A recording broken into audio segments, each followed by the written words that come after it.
Well, hello there. This is Joe Van Cleve, and welcome to another episode of the Typewriter video series. Today I'm going to talk about tray table typing and tray table hacks. Stay tuned. Now, many of you guys know already from watching my videos that I like typing on these little folding tray tables.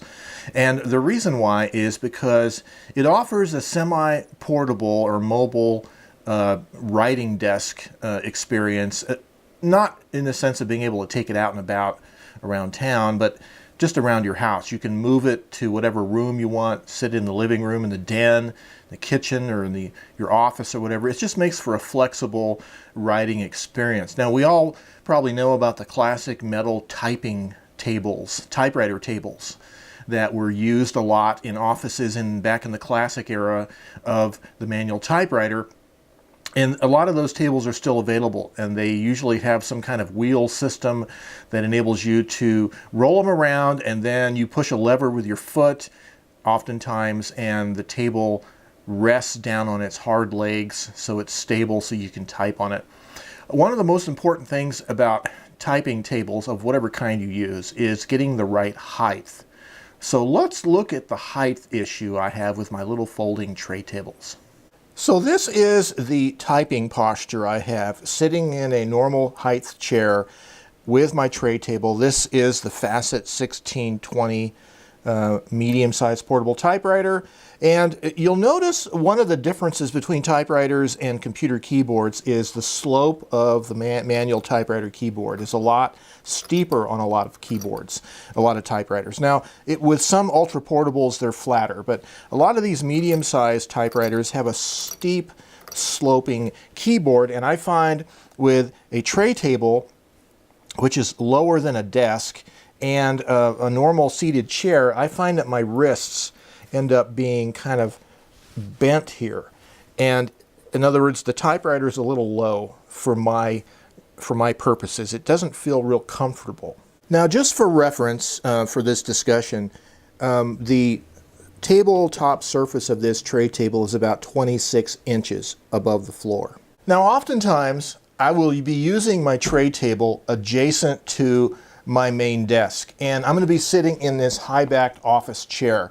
And I have the height of this chair set for the main desk for use with my computer keyboard and mouse. And the tray table, however, if you might be able to tell here, the tray table's lower. So if we measure the height of the tray table, as we said earlier, it's about 26 inches. And the desk, however, is 29 inches. So there's like a 3-inch difference in height between the typewriter tray table and the desk. Now, in addition, my computer keyboard, like most of them, is a flat keyboard. It's pretty parallel to the desk surface. It's only slightly inclined, whereas, as you can see with these kind of medium typewriters, your wrists are going to be bent and more at an angle, and it's not a comfortable typing position. And really kind of what you want is you want to have your forearm and your wrist straight. And so you can see that in order to do that with a typewriter such as this, you don't want it to be angled like that. What you want is you want to raise the typewriter higher relative to your chair so that your wrist, the angle that your straight forearm and wrist makes, is parallel to the sloping angle of the keyboard. And that's going to be the most ergonomic position. So what I decided I needed to do was to raise up the typewriter on the tray table. And so, like all good DIY projects, I find it best just to go and use scrap material around the house instead of going and buying expensive new materials from the hardware store or hobby shop. In my case, I had a piece of 1/2-inch oak plywood from an older woodworking project. And then I had some scrap pieces of 2x4 that had been drilled into. They were used as test pieces. And so all I did is I just built this simple platform. I countersunk some screws into the top of it, and it raises the typewriter about whatever a 2x4 in America is, maybe 3.5 inches wide, and another half. So it's probably close to 4 inches wide. I could probably measure it to get a better idea. It's, yeah, just about 3 7/8 inches high. So this should be able to raise up the typewriter into a more ergonomic position. Let's see how it looks.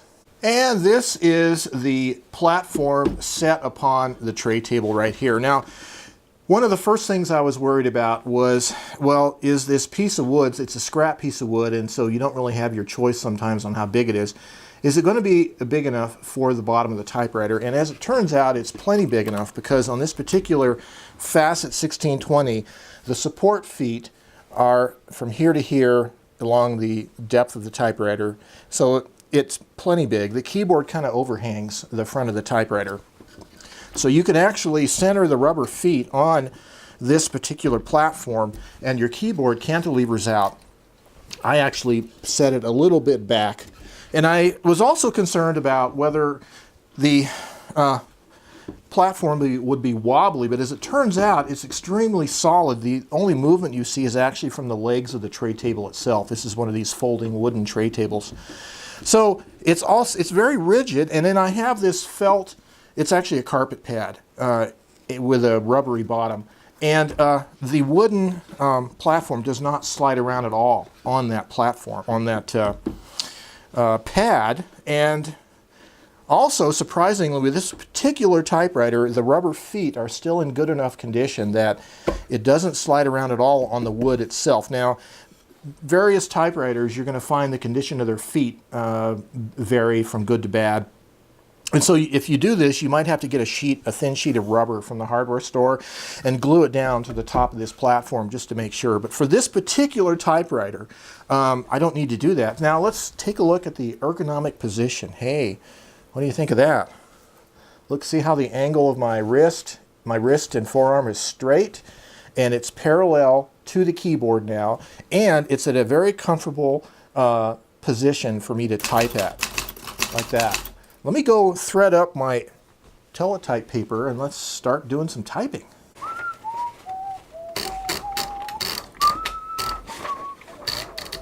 All right, I got my roll of Teletype paper and now I am set to type. Joe is set to type. All right, so this is a nice little platform. It really does raise up the height of the typewriter just right. Now there's another little thing, let me go get it here. With this Teletype paper, as you probably remember from a previous video, I've been using one of these Faber-Castell erasing pencils with a brush. And because it's a newsprint grade paper and it's real raggy, and it'll erase pretty good with this because it just scrubs off the top layer of paper where the ink is. So I found that there's a little gap down in here in the platform between the two side pieces, and I can slip that little typewriter eraser in there along with my little Pica typing scale. So this is a Solari manufacturing company out of Los Angeles, California. I use it for tearing off the paper. It makes a nice straight edge to tear the paper off the roll when you're done typing, but I can slip both of those in the little gap underneath the platform here. And then you can also get a little roll of correction tape if you want, and you can stick it in the other gap on the other side. So it kind of makes a little storage compartment, if you will, underneath the typewriter kind of. So Joe is set to type. Joe is happy. Joe's wrists are happy.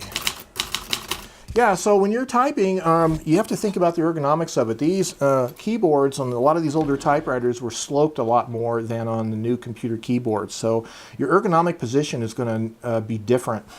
And the other thing is, yeah, I could have probably lowered my office chair to type on the tray table, but I didn't want to have to keep lowering and raising the chair between using the desk and using the tray table. So I kind of like this solution. Now, if you're a woodworker, fancy woodworker, you'll say, well, that's a pretty crappy job. That's not woodworking. That's just slapping together pieces of wood. Exactly.